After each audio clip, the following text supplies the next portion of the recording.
Howdy, YouTubers. Excuse the unkempt look. I haven't taken a shower, doing a lot of packing and breaking things down.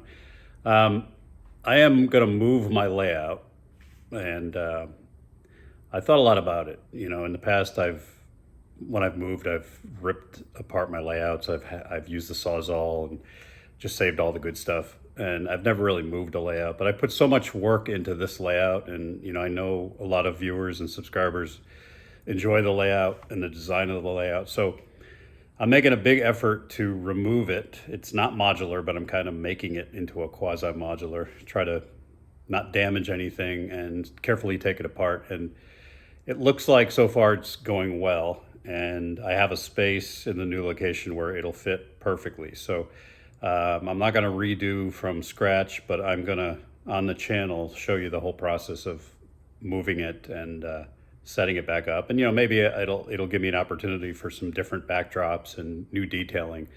But there's so much more I need to finish on this layout that I didn't want to start from scratch. So I'm going to pan over and show you the layout now. Don't panic, but it is completely different now, as it's in the initial phases of being stripped of all its details. And I'll show you how I'm breaking it apart to make it modular. So let's take a look. There it is in all its glory. Looks quite different.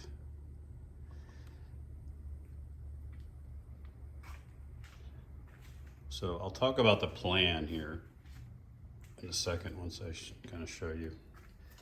Looks like a series of tornadoes came through.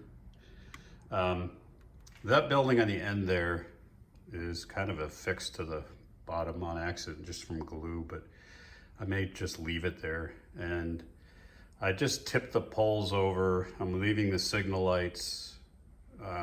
Some of these smaller structures are glued down just because they're low profile enough. I don't think I need to pull them off. I took the overpass down. I took all the big buildings down, obviously. All the rail cars and engines, overpasses. These buildings here are affixed. I've got the inside of what was the Province and Worcester office just strapped down because it's wired and lighted, and I didn't want to pull all that out. The other lighted buildings, I just cut the wires, marked them. Signal lights are staying. So the hope is I could move this thing into a truck without having to touch anything on the surface, don't have to damage it. So let me talk about how I am making this thing modular. So there's this is a 14-foot run from that far end all the way to the corner here. And just the way it worked out, I put plywood down and then I put Homosote over it, and I made sure that the Homosote went over the plywood joints so that it was pretty smooth and there were no cracks. So when you do that, it's not modular. So I had to find a good spot to break it, and I had to find a spot where the plywood, where there were two separate pieces of plywood, and that's what I found here. And that's about a 10-foot section, which is manageable in a truck. And to cut it, I'll talk about that mess you see there and why it looks like that. I had to cut the Homosote, and the plywood was already cut, so I had to kind of find the line above the plywood. Pretty tricky.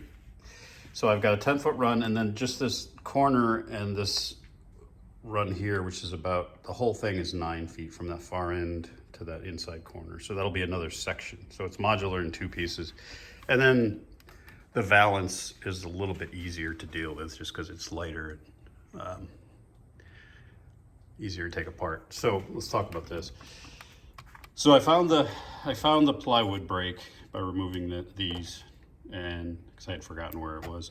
Then I just took a razor blade and I cut what I could between the rails. And then I took a razor saw and I cut the rails. This way the cut isn't real thick, so I can just put it back together. So I cut this track, I cut this siding, and I cut this. Actually, this siding had joiners in it, close enough to the cut. And there's a turnout here, so I freed it up on the end where it overhangs, and I was able to disconnect it.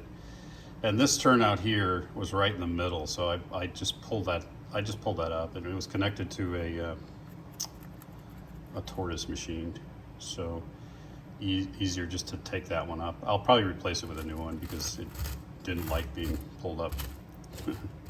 I cut the fence here, and I had to cut through this nice fence here, but you know what, when I put it back together, I'll make it look like it's kind of damaged. And so everything is now separated.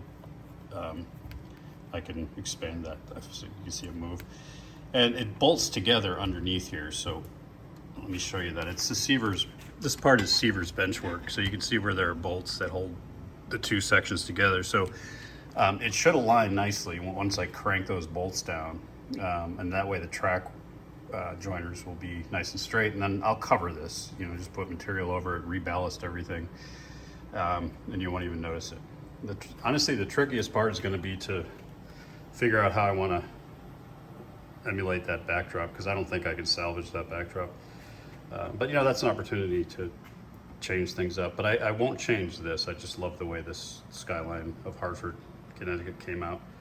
So I'll redo that one. I have all the images. I just got to print and stick. And then cutting the wires here. I'm just gonna have to snip all the wires and mark them, and then I'll just use connectors and rejoin everything. There's quite a bit going on down there with wires that cross over the two sections, so that'll be fun.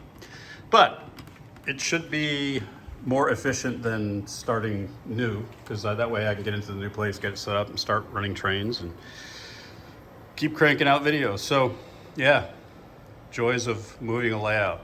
But I'm excited. I think I'm able to salvage this, so stay tuned for more. Cheers.